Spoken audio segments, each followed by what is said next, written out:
Oke, 3 kata buat Pak Ganjar. Jujur, berani, tegas. Jujur, berani, tegas. Oke, terima kasih Pak. Mungkinkah Ahok akan bersekutu dengan Anies Baswedan dalam Pilpres 2024? Pertanyaan ini diajukan karena itu sangat mungkin terjadi. Penyebabnya adalah hasil-hasil survei nasional menunjukkan kubu Ganjar dan kubu Anies saat ini jauh tertinggal dari kubu Prabowo. Kalau sampai tanggal 14 Februari nanti, suara Prabowo tidak sampai 50% plus 1, maka akan ada 2 putaran pemilihan presiden. Saat ini, para pimpinan parpol seperti Bu Megawati dan Surya Paloh sudah ikut turun kampanye. Kalau upaya mereka berhasil, Prabowo akan berhadapan dengan Ganjar atau dengan Anies. Pertanyaannya, kemanakah pendukung kubu yang kalah di putaran pertama akan bergabung di putaran kedua? Kalau Ganjar yang lolos, apakah kubu Anies akan dukung Ganjar? Dan sebaliknya, kalau Anies lolos, apakah kubu Ganjar yang akan dukung Anies? Disinilah letak pertanyaan soal Ahok menjadi relevan. Ahok adalah kader PDIP yang dulu pernah dizalimi oleh kubu Anies pada 2017. Akibat tekanan kubu pendukung Anies, Ahok kalah dalam Pilgub DKI, bahkan harus masuk penjara. Kini, bila Anies menang, bisakah Ahok mengambil keputusan untuk mendukung kubu yang dulu menzaliminya? PDIP dan kubu Islam pendukung Anies berada di 2 ujung spektrum yang berbeda. Namun saat ini, dengan merujuk pada kemenangan Anies di Jakarta 7 tahun yang lalu, tetap terbuka kemungkinan bagi mereka untuk bergabung untuk meraih kekuasaan. Dan kalau itu benar terjadi, Ahok harus menentukan sikap. Satu-satu kita sayang, amin. Durasi. 3 coblos Ganjar Mahfud. 1-3 Ganjar Mahfud, amin. 1-1-3 Ganjar Mahfud, amin. Merdeka. Gila.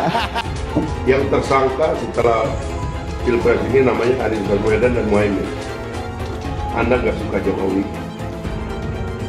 Ini pendukung-pendukungnya Prabowo lama, nggak suka Jokowi, akhirnya benci Prabowo.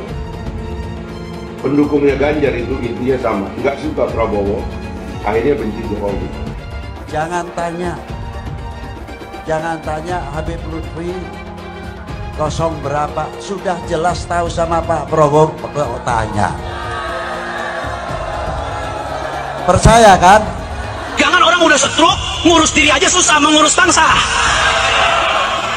Betul atau tidak? Cak Imin janji jika terpilih akan hapus wisata haram. Ini menarik nih. Soalnya wisata haram itu kayak gimana? Apakah wisata haram tempat yang bikinnya pakai duit korupsi? Dia pengen bikin Indonesia jadi destinasi wisata halal terbesar di dunia. Masalahnya di Indonesia ini kan nggak semuanya orang Islam. Dan di situ indahnya. Karena kita berbeda-beda tapi tetap satu. Makanya ada toleransi dan saling menghargai. Kalau wisata yang nggak halal ditutup, takutnya bikin orang yang non-muslim jadi nggak nyaman. Apalagi tempat-tempat yang termasuk kategori nggak halal itu ngebantu perekonomian daerah.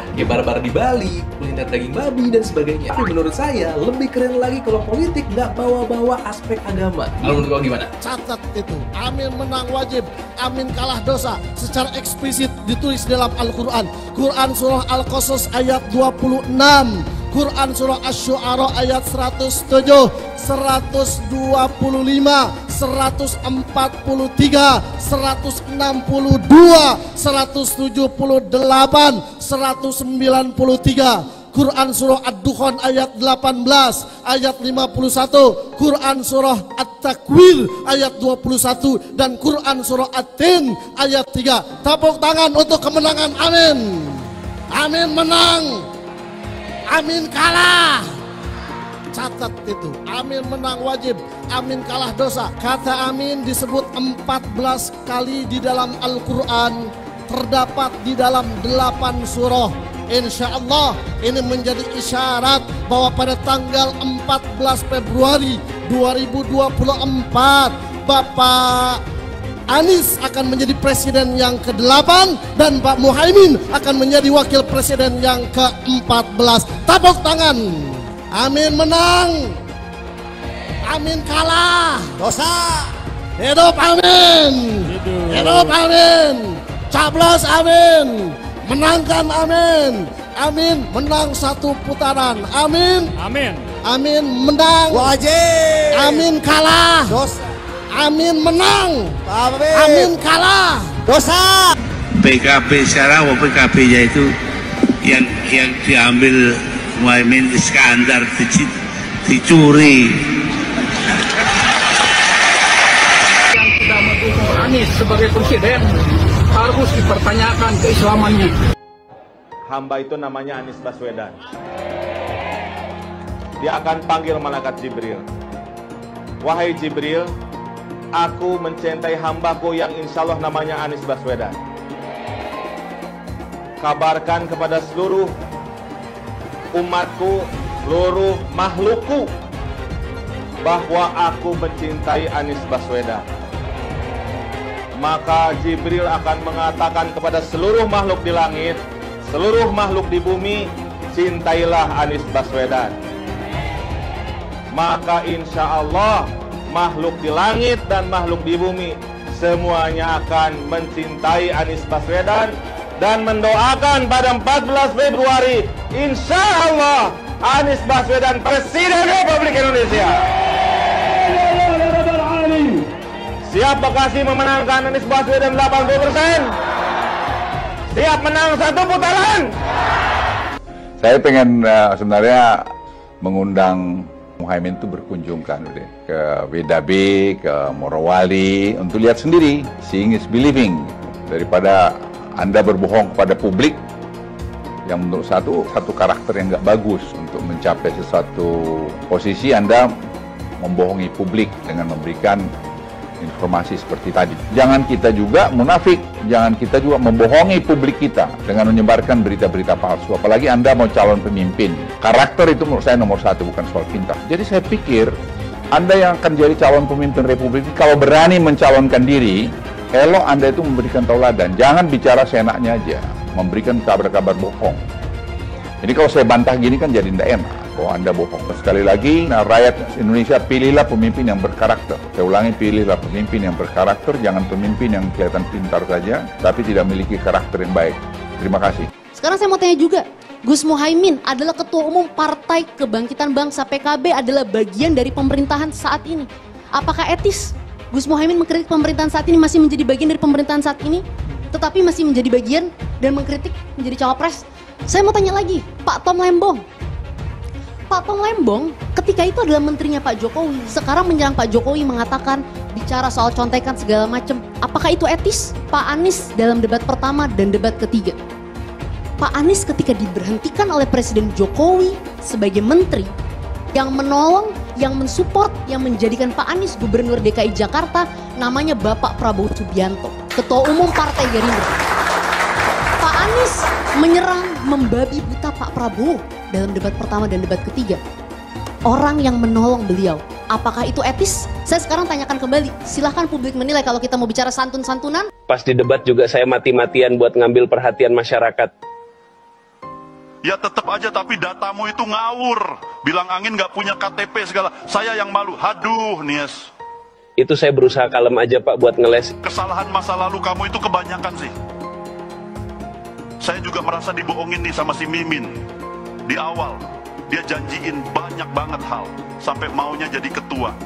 Tapi malah zong. Pak, kesalahan itu saya sudah tutup-tutupin. Kalau soal Cak Mimin, saya juga sebenarnya capek Pak. Coba minta mulutnya diem aja. Percuma saya angkat wakil kalau nggak ada gunanya. Makin kelihatan kan kerenan Ngap Gibran? Iya bener Pak. Oke, bakal saya sampein. Enak banget ya Gus ya, jawabnya sambil baca catatan tadi. Saya catat sedikit. Yang penting ini bukan catatan Mahkamah Konstitusi. Nah gitu dong Gus, jangan lalu tegang kayak waktu debat Cawapres pertama kemarin. Pak Gibran, bagaimana strategi Anda melaksanakan pembangunan berbasis bioregional itu agar keadilan iklim terjaga, keadilan sosial terwujud? Gus Muhaimin ini lucu ya, menanyakan masalah lingkungan hidup tapi itu kok pakai botol-botol plastik itu. Padahal saya, Pak Ganjar, Prof Mahfud pakai botol kaca. Itu gimana itu komitmennya? Botol plastik semua itu. Tapi nggak apa-apa, kita kembali lagi ke topik ya. Intinya di sini kita sudah berkomitmen untuk yang namanya pembangunan tidak boleh lagi Jawa sentris, harus mulai Indonesia sentris. Kemarin Gus Muhaimin menolak IKN, tidak apa-apa, akan kita lanjutkan dan akan kita perkuat IKN itu. Sekali lagi, yang namanya pembangunan yang masif harus memperhatikan aspek lingkungan, sosial, dan keberlanjutannya. Pertanyaan saya tidak terjawab sama sekali. Katanya tidak menjawab pertanyaan, tapi Gus Muhaimin malah ngomongin pemerataan pembangunan. Itu kan tadi yang saya omongin, Gus.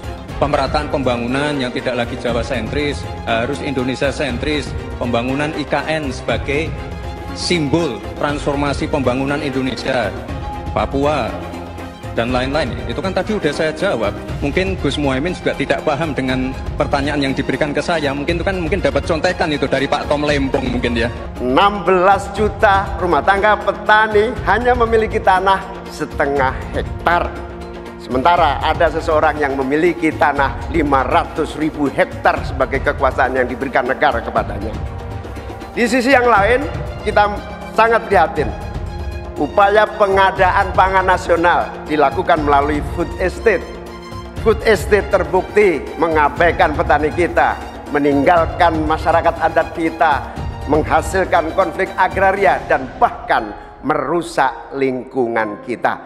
Ini harus dihentikan. Nomor 1 dan nomor 3 ini kan kompak. Food estate gagal.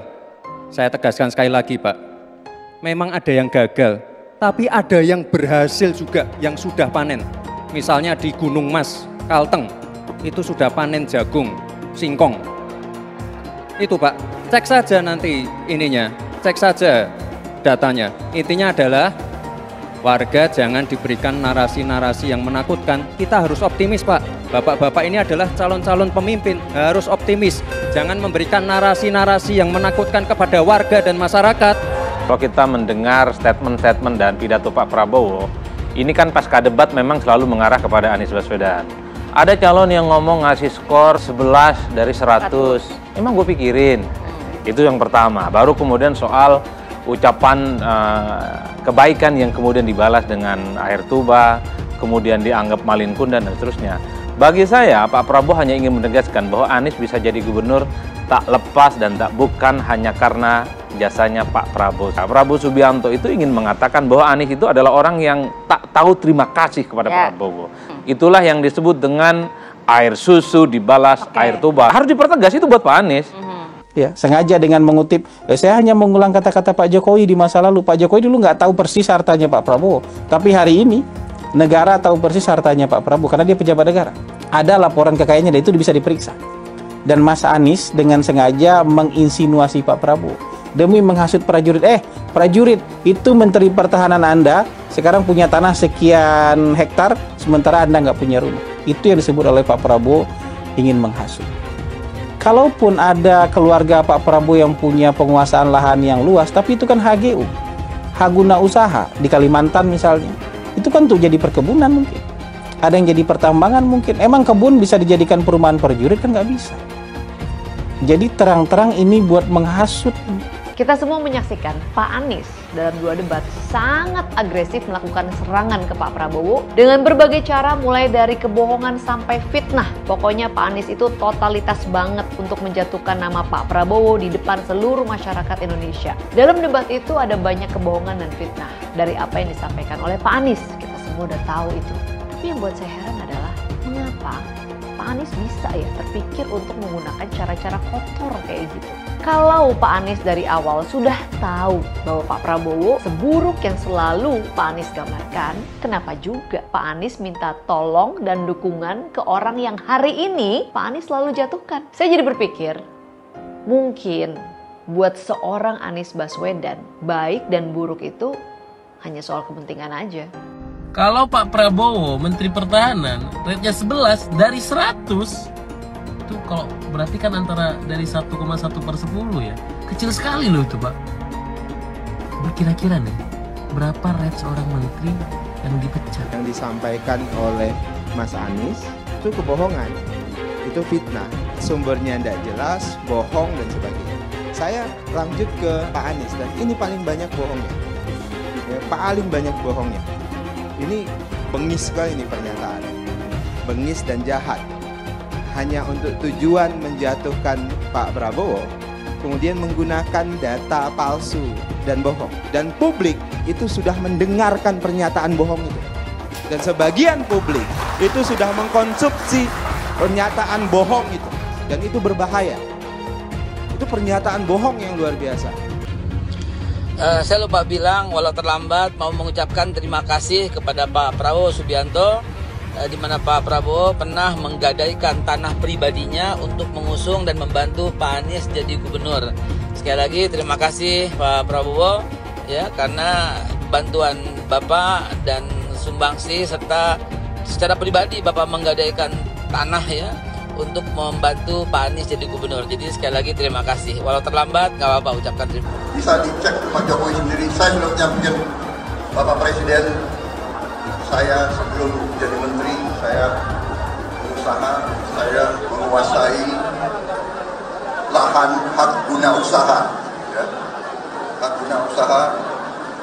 Kemarin juga salah-salah melulu itu. Bukan 343.000 hektar, bukan. Mendekati 500.000 hektar.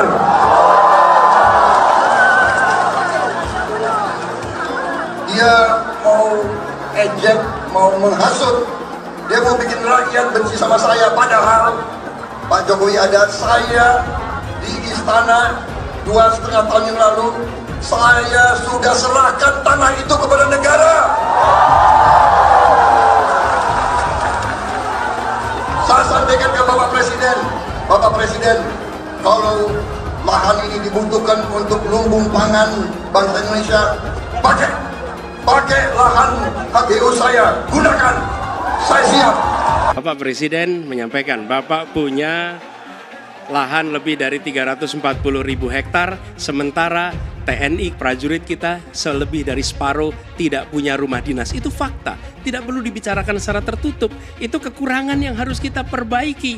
Dan ketika tadi Bapak mengatakan Bapak akan meningkatkan kesejahteraan, Pak, Bapak ini sudah Menhan selama 4 tahun, hampir 5 tahun, bukan calon Menhan. Jadi harusnya menunjukkan inilah yang sudah saya kerjakan, bukan mengatakan apa yang akan dilakukan. Nah, saya menyampaikan bila saya ditugasi maka kenaikan gaji dilakukan tiap tahun. Maka perumahan prajurit TNI dipastikan dibangun sehingga mereka tidak perlu ngekos, tidak perlu mereka sewa, dan mereka bisa tenang. Mereka diminta mempertahankan setiap jengkal, tapi kita tidak memberikan tempat tinggal bagi mereka berdinas. Itu tidak benar, itu harus dikoreksi. Mungkin ada yang asal bicara tanpa data, ya kan? Mungkin didorong oleh ambisi yang menggebu-gebu sehingga tidak objektif. Saudara-saudara sekalian, saya sebagai Menteri Pertahanan berpegang kepada doktrin, kepada strategi nasional, dan semuanya adalah atas dasar kepentingan bangsa dan rakyat Indonesia, dan saya mampu mempertanggungjawabkan, dan saya berkeyakinan hanya dengan pertahanan yang kuat kita akan dihormati, kita akan menjaga kepentingan nasional kita. Tanpa kekuatan militer, sejarah peradaban manusia mengajarkan bahwa bangsa itu akan dilindas seperti di Gaza sekarang ini. Akan diambil kekayaannya, akan diusir dari tanah airnya. Tidak bisa tidak, kita harus kuat. Kita harus kuat. Terima kasih. Cerita itu cerita, omon, ya. Tak bisa. Jadi tidak hanya omon. Kerjanya omon saja, nggak bisa. Tidak bisa. Milih Anies dan Imin setidaknya sudah menyelamatkan Indonesia dari kehancuran. Gus Dur saja dikudetanya, apalagi rakyat. Yang satu memang jago kata-kata, jago beretorika, nggak kelawan kalau soal kata-kata. Di sisi lain, kita sama-sama melihat yang sudah ditulis pakai tangan dia sendiri, pakai hati dia sendiri, lagi dia ingkari, apalagi hanya mengandalkan kata-kata dan janji. Pun demikian dengan janji Cak Ponimin. Gus Muhaimin memberikan program siapapun yang hamil yang ada di muka bumi Indonesia ini akan diberikan tunjangan selama hamil. Karena itu yang masih jomblo secepatnya nikah, hamil, dibiayai kehamilannya oleh Gus Muhaimin. Akan mendapatkan subsidi, akan mendapatkan tunjangan rata-rata 6 juta selama kehamilan. Gus Muhaimin dan PKB menang. Semua yang punya sepeda motor, BBM-nya kita subsidi gratis tanpa biaya. Siapa yang di sini punya sepeda motor? Tahun 2024 PKB menang, Gus Muhaimin presiden, disubsidi serendah-rendahnya harga subsidi BBM. Kalau PKB sekarang bukan PKB Gus Dur, ini PKB Caimin. Jadi beda, PKB-nya sudah beda. Jadi nggak bisa lagi menurut saya, memang masih tetap jualan nama Gus Dur, itu ada larangannya jelas sekali. Tapi ya namanya orang masih mencuri-curi, kebiasaan kayaknya mencuri-curi. Mencuri partai, sekarang mencuri gambar. Gus Dur pendiri partai, orang yang dikatakan oleh Caimin sebagai guru politiknya, malah dikudeta, apalagi rakyat. Susah kan mau milih pemimpin seperti itu nanti? Pak Prabowo hari ini adalah calon presiden dari Partai Gerindra. Saya sampaikan berkali-kali bahwa saya tidak ingin menjegal, saya tidak mau menjadi orang yang dibawa untuk berhadapan dengan Pak Prabowo dan menghentikan Pak Prabowo. Saya tidak mau. Dan saya katakan itu kepada siapapun yang datang kepada saya untuk berbicara tentang calon presiden. Yang nanti anak saya dan anak-anak saya akan ingat itu. Nah, saya tidak mau mengkhianati, menikam pada orang yang dulu sudah bekerja, membantu, dan berjuang bersama. Jangan sampai Indonesia jatuh ke tangan pembohong. Jangan sampai Indonesia jatuh ke tangan Anies Baswedan. Anies pintar asumsi bukan pintar bicara, tidak pintar kerja. DKI Jakarta sudah menjadi parameter Anies tidak pantas jadi presiden. Saya mensyukuri kenapa kalah, kenapa ditahan. Saya bersyukur atas itu semua. Saya coba bayangkan ya, kalau seandainya waktu itu kita menang gitu ya, hari ini belum tentu kita bisa nikmati seperti ini. Kita bersyukur 5 tahun Tuhan izinkan kasih ke orang yang pintar ngomong untuk kerja. Coba kalau kita bayangkan gitu ya, kalau kemarin saya masih jadi gubernur, ini saya udah turun ini. Tapi yang pintar ngomong itu dikira orang hebat kan? Ini lebih berbahaya tahun 2024, langsung ketahuan karakternya. Langsung ketahuan itu. Di saya juga ada kutipan Pak di kamar saya Pak. Tulisannya, Jakarta telah mengambil keputusan yang fatal. Bilang dihalang-halangi, Anies masih sering bikin acara di sana-sini. Bebas pula. Duh, nggak capek apa ngibulin rakyat mulu, Pak? Nah, yang gue pertanyakan nih, Anies itu kampanye di mana-mana sering naik pesawat jet. Nah, pesawat jet biaya sewanya dari mana, Pak? Atau itu pesawat jetnya siapa, Pak? Coba jujur deh. Karena setahu gue nih, itu punya bos Anda, Surya Paloh. Anies bicara soal pendidikan. Padahal waktu dia di Jakarta, dia sendiri nggak mampu buat memberikan bangku sekolah yang cukup waktu mimpin di Jakarta. Artinya, dia nggak mampu memberikan bukti kalau omongan dia itu bisa dilaksanakan. Anies bilang, setiap jabatan harus diisi sama orang-orang yang kompeten. Lah, faktanya di Jakarta, beberapa jabatan diisi sama orang-orang dekatnya dia. Nggak kompeten pula. Terus TGUPP, itu yang jumlahnya seabrek-abrek, fungsinya buat apa, Pak? Kok Jakarta makin berantakan sih? Sekali lagi, Anies nggak bisa membuktikan omongannya. Anies bilang dia akan membuka lapangan kerja. Yang dulu janjinya 200.000 lapangan kerja, ternyata cuma omong kosong, alias cuma janji palsu. Soal pembangunan yang berkelanjutan. Dia bilang di Jakarta dia udah meneruskan yang udah baik. Lu jangan percaya ya, itu ngibul. Faktanya nggak seperti itu loh. Belum lagi nih, program penanggulangan banjir. Jadi di daerah Jakarta itu ada daerah yang sebelumnya udah bebas banjir. Pas Anies mimpin, kok bisa-bisanya daerah itu banjir lagi? Gimana nggak banjir kalau kalinya udah nggak pernah dikeruk sama dibersihin, Pak? Kalau soal Jakarta, gue bisa bicara banyak deh. Jadi gue saksi bobroknya kepemimpinan Anies di Jakarta.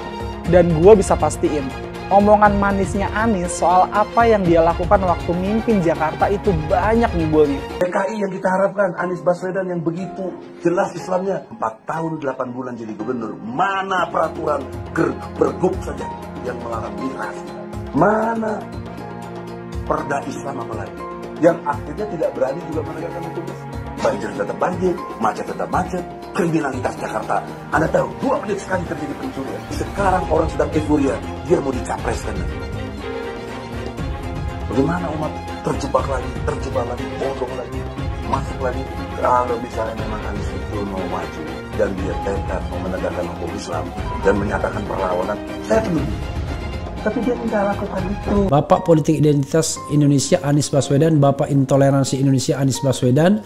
Jangan lupakan, jangan terlena, jangan sampai dia pecahkan kita dengan dagangan ayat dan mayatnya. Air itu turun dari langit, turunnya ke atap rumah langsung sumur bor, bukan ke sungai dan ke laut. Jangan hanya konsentrasi pada pembangunan benda-benda mati yang indah difoto dan bisa ditunjukkan dalam 5 tahun hasilnya. Kalau kita mau menilai sebuah janji, maka lihat janjinya atau lihat kenyataannya. Dulu janjinya apa ya? Dan ini aneh, betul-betul aneh. Ini bukan kampanye, tapi saya sampaikan sini. Di satu sisi menyiapkan jalur-jalur air untuk dikirim ke laut, di sisi lain di lautnya dipasang dengan pulau reklamasi, tinggal tunggu waktu jadi rob, air balik. Dan ini melawan sunatullah. Kenapa? Air itu turun dari langit ke bumi, bukan ke laut. Harusnya dimasukkan ke dalam bumi, masukkan tanah. Di seluruh dunia air jatuh itu dimasukkan ke tanah,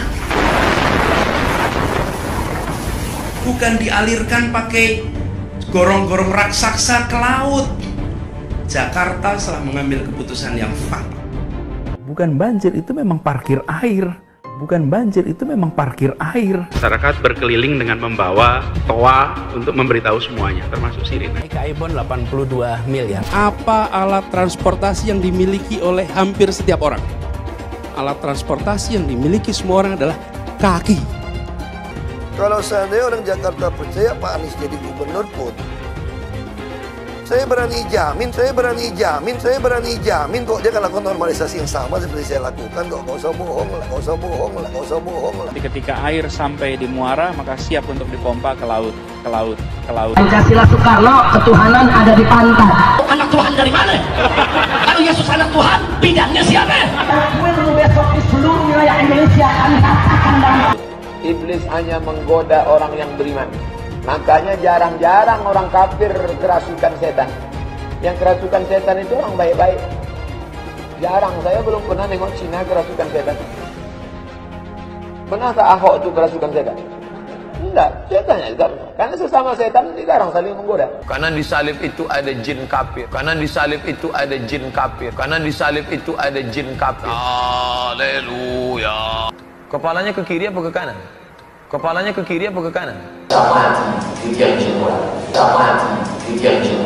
Kita percaya salib itu lambang mulia, bukan jin. Kok ketawa? Aku nggak nyindir siapa-siapa loh. Saya nggak pernah mundur untuk kebenaran, keadilan, kejujuran dan peri kemanusiaan. Gue nggak pernah mundur. Dan gue nggak pernah takut juga sama lu. Siapapun yang rasis, gue akan hadapin.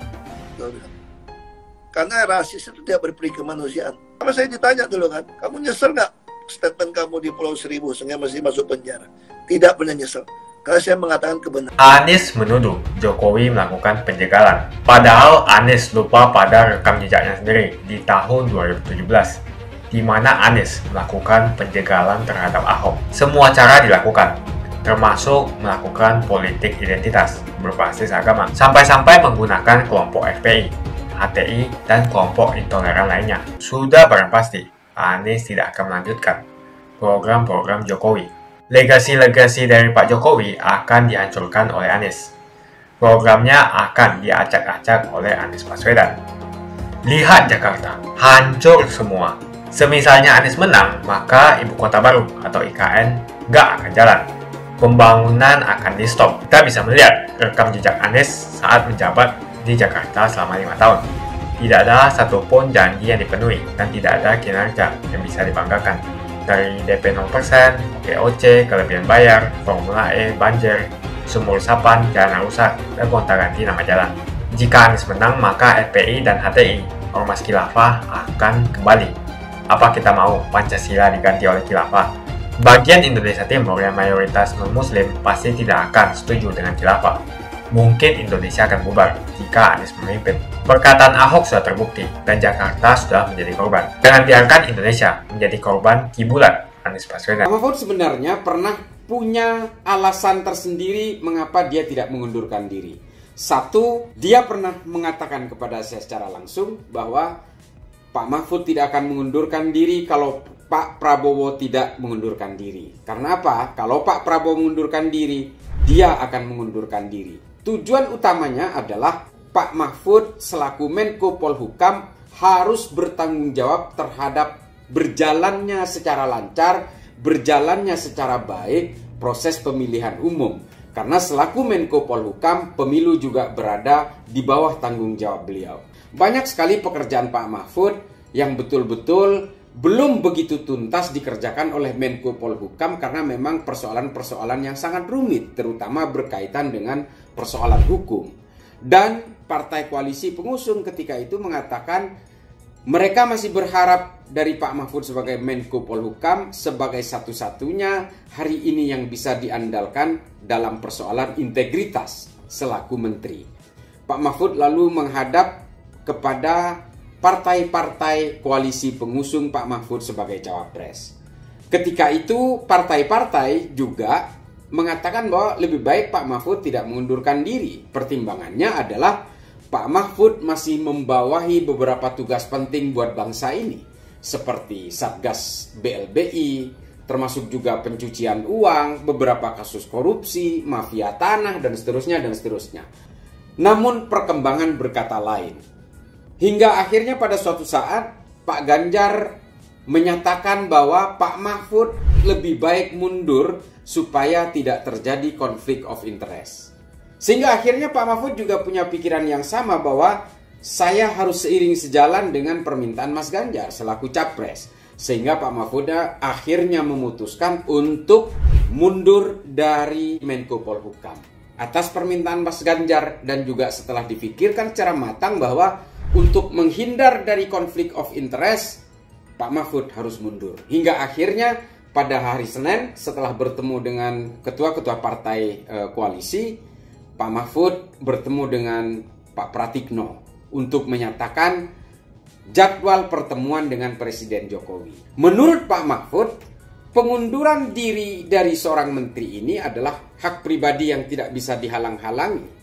Entah itu presiden tidak setuju sekalipun terhadap pengunduran diri seorang menteri, pengunduran diri itu akan tetap terlaksana. Karena itu adalah hak diskretif secara pribadi dari seorang menteri. Nah, lalu kemudian apa yang dilakukan oleh Pak Mahfud? Pak Mahfud memutuskan untuk fix memundurkan diri. Dan ketika bertemu dengan Pak Jokowi, Pak Mahfud tidak akan ada opsi lagi selain memberikan surat pengunduran diri. Tapi Pak Mahfud tetap menginginkan menghadap presiden dan menyerahkan sendiri kepada presiden surat pengunduran diri itu. Apa alasannya? Pak Mahfud ingin membuktikan kepada siapapun bahwa dia masih memegang moral dan etik selaku pejabat menteri. Di mana soal moral dan etik ini hari ini betul-betul krisis. Baik di kalangan sebagian menteri maupun kepada presiden sendiri. Nah, itu yang membuat kemudian Pak Mahfud ingin menunjukkan bahwa seorang pejabat meskipun sekelas menteri, bukan seorang presiden sekalipun, harus betul-betul menitik beratkan moral dan etika. Karena kata Pak Mahfud, morals and ethics are beyond of all. Lebih jauh dari situ. Moral dan etik beyond dari segala aturan. Oleh karena itu, percuma kita berdebat soal pasal-pasal, percuma kita berdebat soal argumentasi-argumentasi kalau moral dan etik tidak dipegang. Tapi apa yang terjadi memang selama ini? Sebagai seorang presiden, pemegang amanat tertinggi dari jabatan apapun di negara ini, tapi dia tanpa malu-malu justru mengkampanyekan paslon tertentu dengan pasal-pasal sesuai dengan pemahamannya sendiri, dan bahkan pasal itu tidak ditunjukkan semua kepada publik. Sungguh memalukan. Pak Jokowi tanpa malu-malu mengatakan bahwa seorang presiden boleh berpihak dan berkampanye sambil menunjukkan klarifikasinya dengan hanya satu pasal. Padahal di dalam undang-undang itu ada 3 pasal yang saling mengikat, di mana salah satunya adalah tidak boleh melakukan kampanye dengan alasan kepada anaknya sendiri, kecuali kepada satu partai dengan dirinya atau dirinya menjadi capres juga sebagai petahana. Tapi persoalannya kan Pak Jokowi bukan petahana. Pak Jokowi sudah habis masa jabatan kepresidenannya tahun ini. Nah, ini kemudian pelajaran penting dari Pak Mahfud ini yang harus diserap oleh Pak Jokowi. Pak Jokowi harus ingat bahwa jabatan ada batasnya. Inilah mengapa kemudian Pak Mahfud memutuskan untuk mundur supaya tidak menjadi konflik of interest, dan Pak Mahfud tidak mau terlibat dalam eksploitasi berbagai fasilitas negara maupun anggaran negara untuk kepentingan politik pribadinya. Sehingga kemudian Pak Mahfud harus mundur dari Menko Polhukam.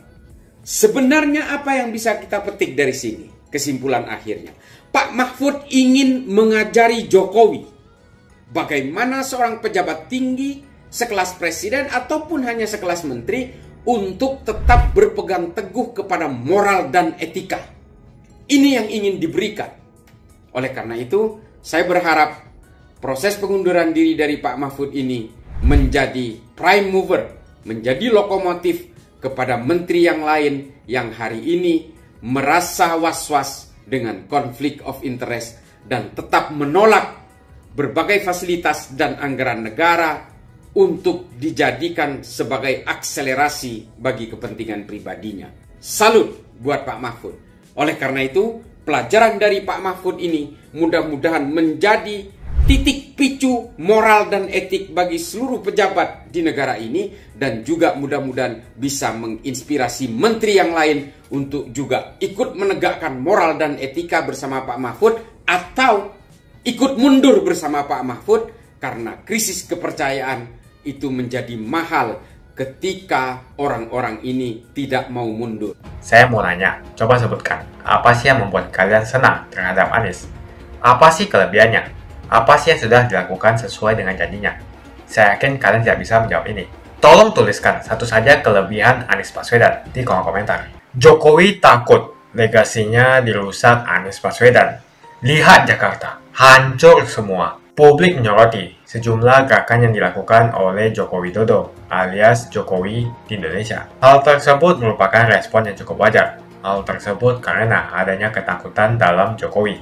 Presiden menurutnya di tengah kelimpungan dengan adanya kemungkinan bahwa kemenangan yang diraih oleh Anies Baswedan. Hal tersebut dapat berujung pada hancurnya sejumlah program dari Jokowi.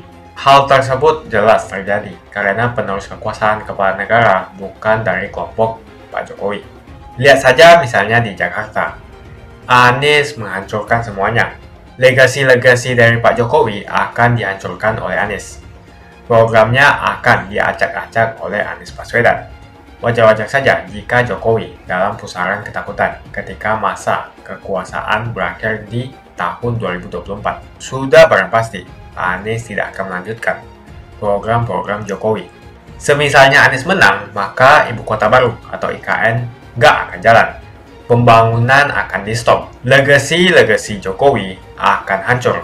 Anies menuduh Jokowi melakukan penjagalan. Padahal Anies lupa pada rekam jejaknya sendiri di tahun 2017, di mana Anies melakukan penjagalan terhadap Ahok. Semua cara dilakukan, termasuk melakukan politik identitas berbasis agama, sampai-sampai menggunakan kelompok FPI, HTI, dan kelompok intoleran lainnya.